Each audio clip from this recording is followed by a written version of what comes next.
ጆሃር መሐመድ ቲክቶክ አካውንቱን በከፈተበት በጥቂት ጊዜያቶች ውስጥ ሚሊዮኖች ፎሎ አድርገውታል።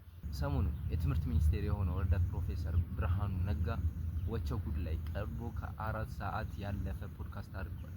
እንዲሁም በተለያዩ ሶሻል ሚዲያዎች ውስጥ የራሱን ፐርሰናል ብራንድ እየገነባ ያለው ጠቅላይ ሚኒስትር ዶክተር አብይ አህመድ ትልቅ ሚና እየተጫወቱ ነው። ይሄ ምን ያሳየናል? ዛሬ እነዚህ ሰዎች የራሳቸውን ፐርሰናል ብራንድ ሶሻል ሚዲያ ላይ ለመገንባት የመጡበትን ምክንያትና እንዲሁም ደግሞ እኛስ ከነሱ ምን ነገሮችን ተምረን የራሳችንን ፐርሰናል ብራንድ ለምን እንደሚጠቅመን ምን ጥቅሞችን እንደሚያመጣልን ብናውቀው ቶሎ ወደ አክሽን ለመግባት ይጠቅመናልና ዛሬ ስለሱ ነገሮች እናወራለን።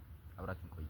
እነዚህ ኢንዲቪጁዋልስ እነ ዶክተር አብይ አህመድ፣ ብርሃኑ ነጋ እንዲሁም ደግሞ ጆሃር እነሱ ብቻ ሳይሆኑ በጣም ብዙ አሉ እንደዚህ ፐርሰናል ብራንዳቸውን ቢልድ እያደረጉ ያሉ ማለት ነው።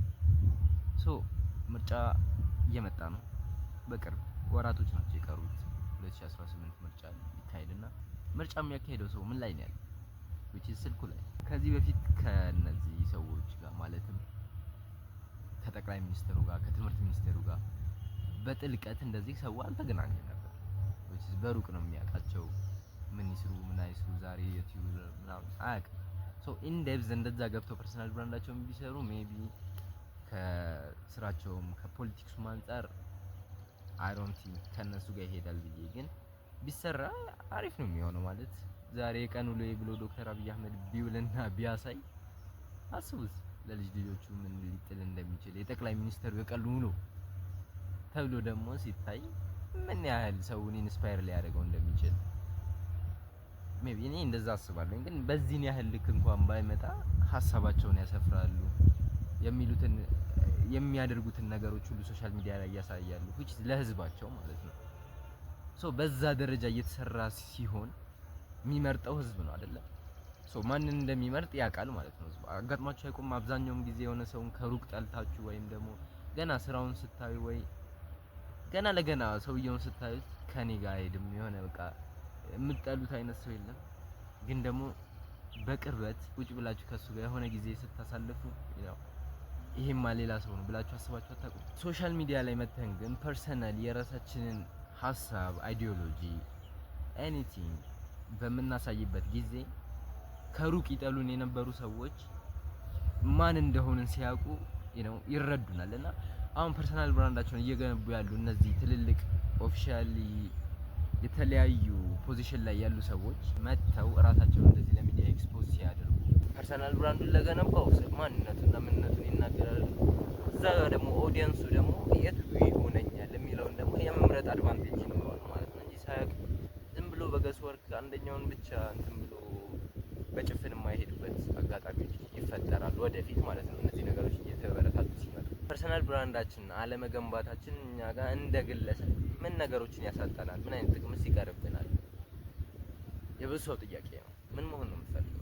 አንተ መሆን በምትፈልግበት ኤሪያ ላይ በጣም ብዙ እንደዛ የሆኑ ሰዎች አሉ። ካንተ በላይ ኤክስፒሪየንስ ያላቸው፣ ካንተ በላይ ኔትወርክ ያላቸው፣ ካንተ በላይ ብዙ ነገር ያላቸው። በዚህ ኮምፒቲቲቭ ኤሪያ ላይ ደግሞ እንዴት ነው ስታንድ አውት የምታደርገው? ፐርሰናል ብራንድ ገንብተህ ቢሆን ራሱ እኮ ፐርሰናል ብራንዳቸውን የገነቡ በጣም ብዙ አሉ። ሳገነባ ሳይቀር ማለት ነው። እንኳን ከመገንባት በፊት አይደለም ፐርሰናል ብራንድ ኖሮህ ራሱ እንዳንተ ፐርሰናል ብራንድ ያላቸው ደግሞ በጣም ብዙ ይኖራሉ። አንተ የምትለየው በማንነትህ ነው። ራስህን ስትሆን ማለት እንዳንተ አይነት ተመሳሳይ ኢንተረስት ያላቸውን ነው የምትስበው። which is ራስህን መሆን ማለት ደግሞ እየሆንክ ስታሳይ ሶሻል ሚዲያ ላይ ሜቢ ጨዋታ የምትወድ ከሆነ ኳስ ስትጫወት ምናምን ስታሳይ፣ ጎልፍ የምትወድ ከሆነ ጎልፍ ክለብ መተህ የምትሰራቸው ነገሮች ስታሳይ እንዳንተ ጎልፍ የሚወዱና ያንተን ስራ ደግሞ ማሰራት የሚፈልጉ መስራት የሚፈልጉ ይመጣሉ ወደ አንተ። የምትሰራውን ነገር በማሳየት ሂደት ውስጥ ራስህን ደግሞ እንደ ሆቢ የተለያዩ ነገር ብለህ ያስካቸውን ነገሮች በኤክስፒሪየንስ በምታደርግበት ሂደት ውስጥ ያንን ነገር ፊልም አድርገህ ለሰው በማሳየት እዛ ኤሪያ ላይ ኢንተረስትድ ያላቸውን ሰዎች ትስባለህ ማለት ነው። which is ራስህን በመሆን በጣም ብዙ ነገሮችን ታገኛለህ። ከዚህ በኋላ ደግሞ የሚመጣው ጄነሬሽን ወይም የሚመጣው ኢራ እንግዲህ ፐርሰናል ብራንድ ካልተገነባ which is በጣም ከባድ የሚሆን ነው። ከባድ ማለት ነው። ተገንብቶ ራሱ ኮምፒቲቲቭ ይሆናል። ያኔም ራስህን የምትለይበትን ወይ መፍጠር መቻል አለብህ። which is ራስህን ኮንክ ግን እንዳንተ የሚያስብ ላይኖር ይችላል። እንዳንተ የሚያስብ ሆኖ ደግሞ ያንተ ሆቢው ያልሆነ ሊሆን ይችላል። እነዛ ነገሮች አንድ ላይ የሚይዘው አንተ እስከሆንክ ድረስ ያንን ነገር ለሰው በማሳየት እንደ አንተ አይነት ኢንተረስት ያላቸውና እንደ አንተ አይነት ፍላጎት ያላቸውን ሰዎች ወደ አንተ ሰርክል ውስጥ መሳብ ትችላለህ። ያ ሲሆን ለነሱ ፕሮዳክትህን በመሸጥ ለነሱ የተለያዩ ነገሮች የምትሰራውን ስራ ለነሱ እንዲጠቅም በማድረግና ለነሱ በመስራት which is አሪፍ የሚባል ገንዘብ ማግኘት ትችላለህ ማለት ነው። በገንዘብ ዋይዝ ብንመጣበት ራሱ ሲቀጥል ደግሞ ገንዘብ ላይ ራሱ በጣም ፕሪሚየም አድርገህ ማስከፈል መቻል ትችላለህ። ኦፈር ምናምን የሚሉ ነገሮችን ስናነሳ ሜቢ በቀጣይ ሌሎች ቪዲዮዎች ልናነሳ እንችላለን። እና ፐርሰናል ብራንድ ሲኖርህ ለስራው አይደለም ሰው የሚከፍለው አንተነትህ ስለሆነ አንተ ስለሆንክ ነው እዛ ጋር የሚከፍለው። ስራውን ማየትም ማግኘት ይችላሉ። ስራውን ብለው መጥተው አንተ ባትሰራላቸው ሌሎችን እንዲሰሩላቸው ብታረግ which is ሰራተኞች ምናምን እንዲሰሩ ብታረግላቸው እነዛ ኦዲየንሶች ቅር ይላቸዋል። ለምን አንተም ብለው ነው የመጡት እዚህ ጋር።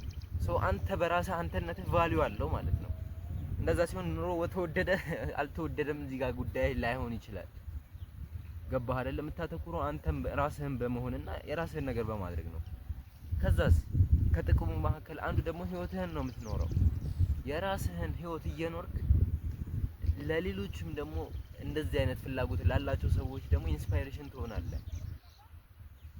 እና በጣም ሶሻል ሚዲያ ላይ በመውጣት ፐርሰናል ብራንድን ቢልድ በማድረግ እነዚህ ብቻ አይደሉም፣ በጣም ብዙ የምንላቸው ብዙ አድቫንቴጆች አሉ።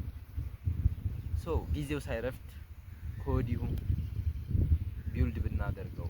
አንተ ማን ነህ ይሄንን እንድናደርግ የምትነግረን ካላችሁ ደግሞ የሆነም ፐርሰናል ብራንድን ቢልድ እያደረኩኝ ፊልም እያደረኩኝ እየቀረስኩ እያስቀመጥኩላችሁ ነውና ይሄ ጥያቄ ይሆንባችኋል ብዬ አላስብም። በሌላ ቪዲዮ እንገናኛለን። ይመቻችሁ።